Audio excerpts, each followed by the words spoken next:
Audio Jungle.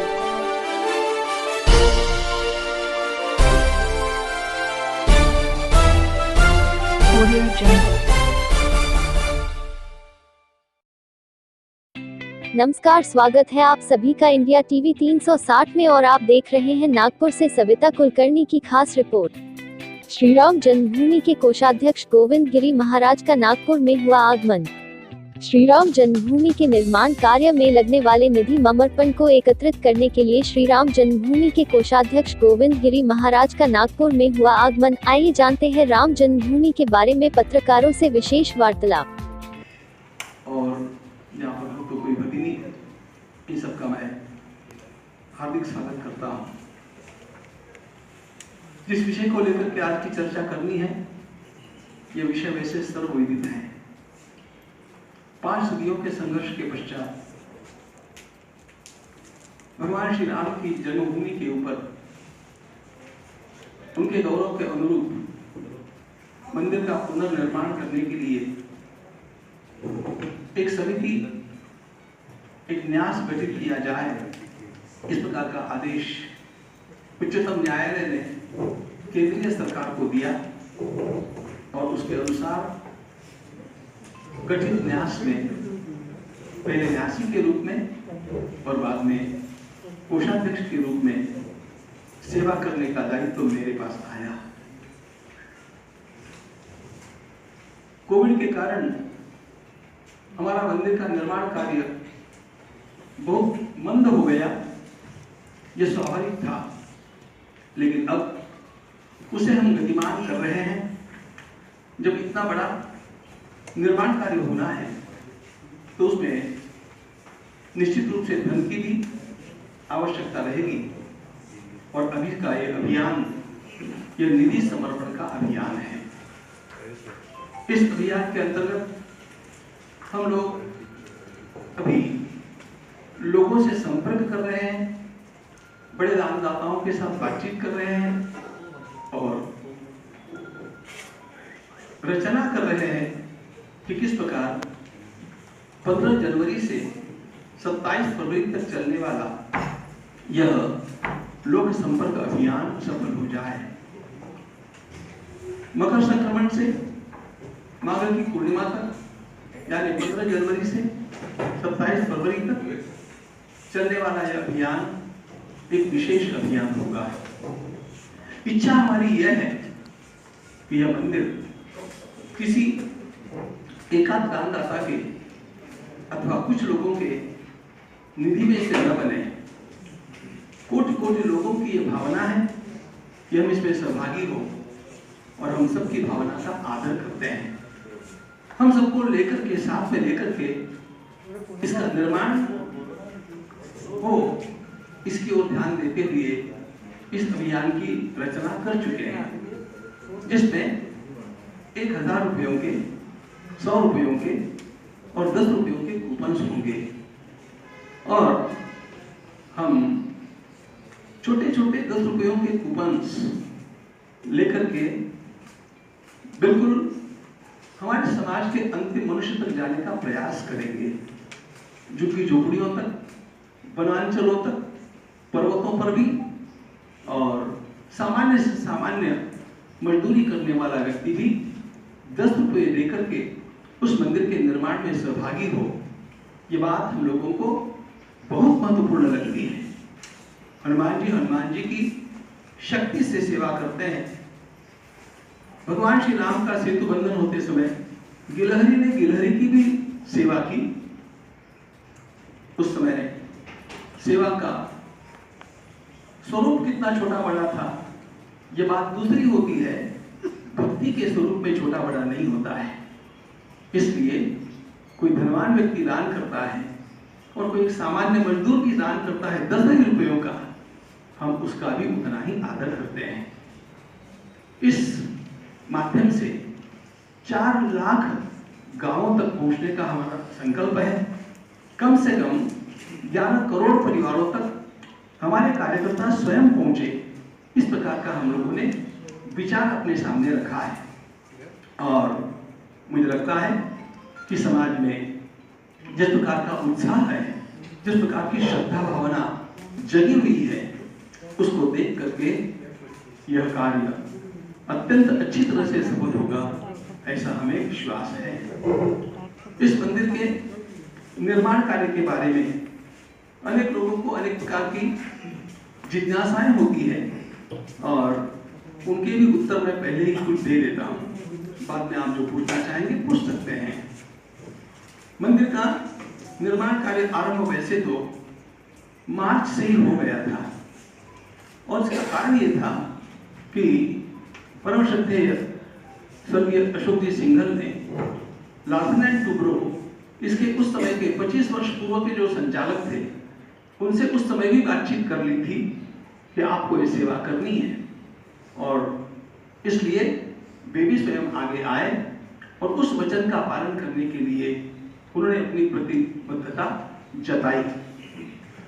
उसके पश्चात Covid के चलते कार्य की गति अत्यंत मंद हो गई। बीच में उन लोगों के द्वारा जो सीमेंट की पाइल्स बनाई गई थी, जिसके माध्यम से उसके ऊपर ही मंदिर बनेगा, ऐसा सर्वत्र सब लोगों को विश्वास दिलाया गया था। अब प्रयोग तो प्रयोग है। उन्होंने पहले उसका टेस्टिंग किया और वह परीक्षण में उतना सफल नहीं हो पाया जैसा होना चाहिए था। बंधुओं, मैं आपसे एक बात कहना चाहता हूँ, इसमें लार्सन एंड टुब्रो कंपनी के लिए किसी प्रकार का भी हम लोगों के मन में संशय होने की आवश्यकता नहीं है। थोड़ा सा मुझे हम लोगों की दृष्टि से ही एक ठीक से उनका निर्देशन न करने की भावना हमारे मन में जगती है, क्योंकि उनको यह कह दिया गया कि आपको खुदाई न करते हुए फाउंडेशन करना है, तो उनके पास भी अन्य कोई चारा नहीं रहा था, इसलिए उन्होंने वो किया। अब इस सारे मंच पर मैं कुछ विलंब से आया और जब इस स्थिति को देखा तो फिर मैंने स्वयं जानना चाहा, तो ऐसा लगा कि यह सारा भ्रम ही हो रहा है, वहां खुदाई न करने का कोई कारण नहीं है। और फिर हमने खुदाई करने का मार्ग भी प्रशस्त कर दिया और यह भी कह दिया कि यदि इस नींव को पक्का बनाने के लिए आपको कुछ समय अधिक लगता है तो भी कोई बात नहीं है, हम उतना समय देंगे, लेकिन फाउंडेशन के साथ किसी भी प्रकार का समझौता नहीं करेंगे। ऐसा होने पर अपने आप ही फिर चर्चाएं आरंभ हुई। और आप लोगों को बता दूं, अपने देश के सर्वोच्च इस विज्ञान के जानकार IIT Roorkee, IIT Guwahati, IIT सूरत, IIT हैदराबाद, IIT मुंबई, इन सब के विशेषज्ञों की मिलकर के 8 लोगों की एक कमेटी बनी। उन्होंने कैसे इस फाउंडेशन को किया जाना चाहिए, सबसे उत्तम बात कौन सी हो सकती है, इसके 2 विकल्प हम लोगों के सामने रख दिए और उन 2 विकल्पों में से किसका चयन करना है, इसकी बैठक के लिए मैं आज ही दिल्ली जा रहा हूं। कल ही दत्त पूर्णिमा के दत्त जयंती के मुहूर्त पर वह निर्णय हो जाएगा। लेकिन अब ये जो बनेगा वह सीमेंट से नहीं बनेगा, बिल्कुल खुदाई होकर के और नीचे से पत्थरों की ही नींव बनेगी। इतना आप लोगों को लिखने में कोई भी संकोच करने की आवश्यकता नहीं है। हम लोग ये सारा काम वैसे तो किसी एक उद्योगपति के द्वारा भी करवा सकते हैं। हमारे सामने ही कुछ उद्योगपति ऐसे आए जिन्होंने कहा कि हमारा एक परिवार ही ये पूरा काम कर देगा। हमने उसको नकार दिया। हमने कहा कि ये हो सकता है, आप कर सकते हैं, बड़ी अच्छी बात है, लेकिन इसमें सारा समाज सहभागी होना चाहता है। मैं अपना एक उदाहरण आपको बता देता हूं सहज के रूप में। कन्याकुमारी के विवेकानंद उस समय जो 1-1 रुपयों के कूपन बेचने की बात आई थी, उसमें मैंने बहुत अच्छी तरह सहभाग लिया था और हमारे गांव में सबसे अधिक कूपन मैंने बेचे थे। मुझे बताना ये इसलिए है कि इसके पश्चात जब मैंने 1980 में उस शिला स्मारक का, उस मंदिर का पहले दर्शन किया तो मेरा मन भर आया कि इसके लिए मैंने भी अपने छात्र काल में कुछ सेवा की थी। एक अटैचमेंट, एक आत्मीयता उसके लिए निर्माण हो गई। अपने मन में भी एक धन्यता का अनुभव हुआ। हम चाहते हैं कि हमारे देश के हर व्यक्ति को ऐसा लगे कि इस मंदिर के साथ मेरा मन जुड़ा है, मेरा तन भी जुड़ना चाहिए, मेरा कुछ न कुछ धन का अंश भी जुड़ना चाहिए। एक बात मैं और भी बतला देना चाहता हूँ, मंदिर का निर्माण हम 3 स्तरों में करना चाहते हैं। एक तो परकोटे के भीतर, परकोटा शब्द थोड़ा सा टेक्निकल है, मतलब मंदिर की कंपाउंड वॉल, उस परकोटे के भीतर के मंदिर का निर्माण यह पहला चरण है। उसके पश्चात परकोटे के बाहर जो 67 एकड़ की भूमि है उसको हम 108 एकड़ बना रहे हैं और उसके उस भूमि के ऊपर जो हमें परिसर का विकास करना है वो दूसरा चरण होगा। इस विकास में हम लोग मंदिर के लिए उपयोगी और समाज के लिए भी उपयोगी ऐसे कुछ उपक्रम करने वाले हैं, जैसे कि यज्ञशाला होगी, अनुष्ठान मंडप होगा, वहाँ पुष्करणी होगी, वहाँ एक संग्रहालय होगा, वहाँ शहीदों का, हुतात्माओं का एक स्मारक भी होगा, वहाँ पर एक डिजिटल लाइब्रेरी होगी। डिजिटल लाइब्रेरी का सारा भार हमारे पद्म विभूषण डॉक्टर विजय जी भटकर ने और उनके साथ प्राध्यापक होकर के जुड़ना चाहते हैं। तो इस प्रकार का सारा उस परिसर का विकास होने के साथ साथ उस परिसर के बाहर जो अयोध्या जी का स्वरूप है, हमारे पूज्य योगी जी महाराज, माननीय मुख्यमंत्री महोदय इस बात पर डटे हुए हैं कि मंदिर के अनुरूप अयोध्या जी का विकास होना चाहिए और उसी प्रकार की योजनाएं सरकारी स्तर पर वहां पर बन रही हैं और वे उसको एक नाम देते हैं वैदिक सिटी। हम कहते हैं cultural capital of the world. कैसा विकास हम लोगों को करना है? हम लोगों को अयोध्या जी को सारे संसार की सांस्कृतिक राजधानी के रूप में प्रस्तुत करना है, उसके लिए प्रयास करना है। इसलिए मंदिर के निर्माण के पश्चात कार्य समाप्त नहीं होगा, सच्चे कार्य का शुभारंभ होगा। इस बात को ध्यान में लेना चाहिए। इसको हम कैसे करेंगे, ऐसा कदाचित आपके मन में आएगा। तो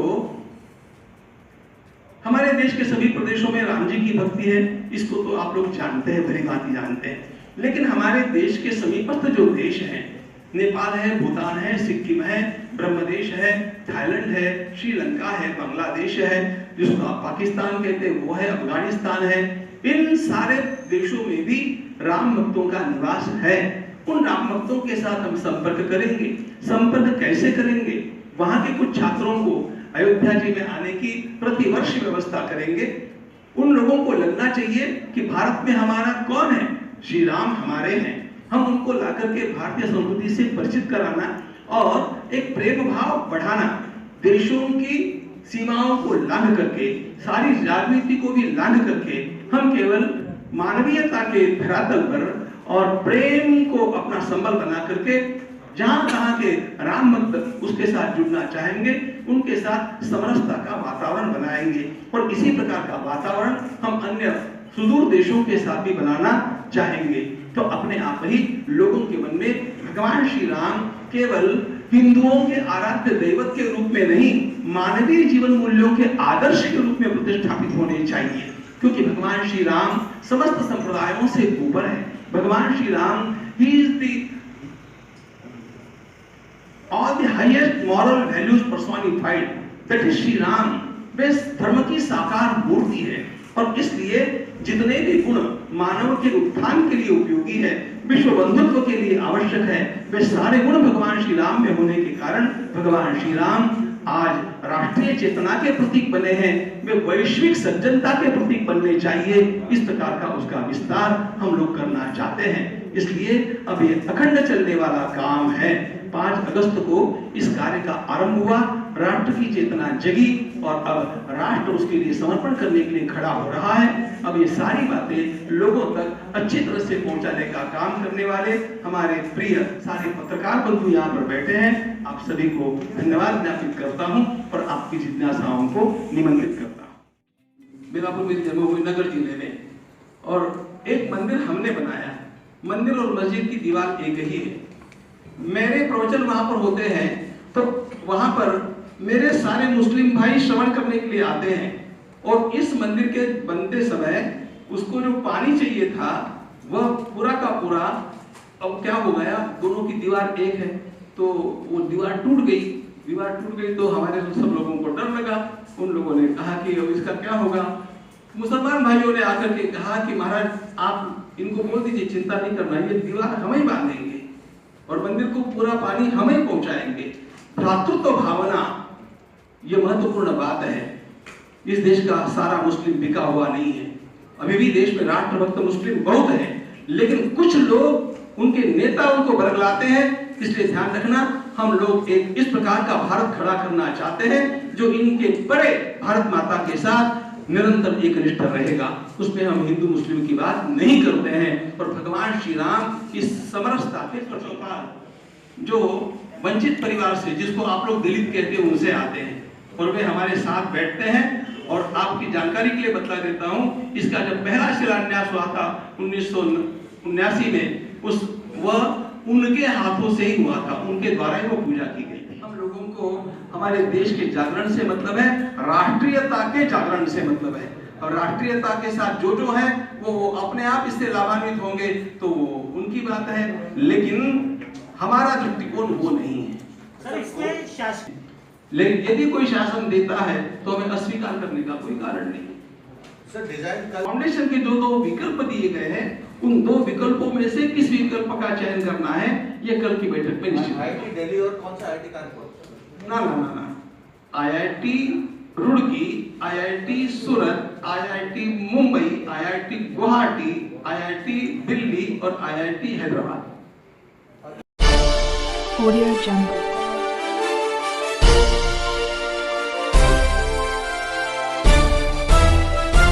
Audio Jungle.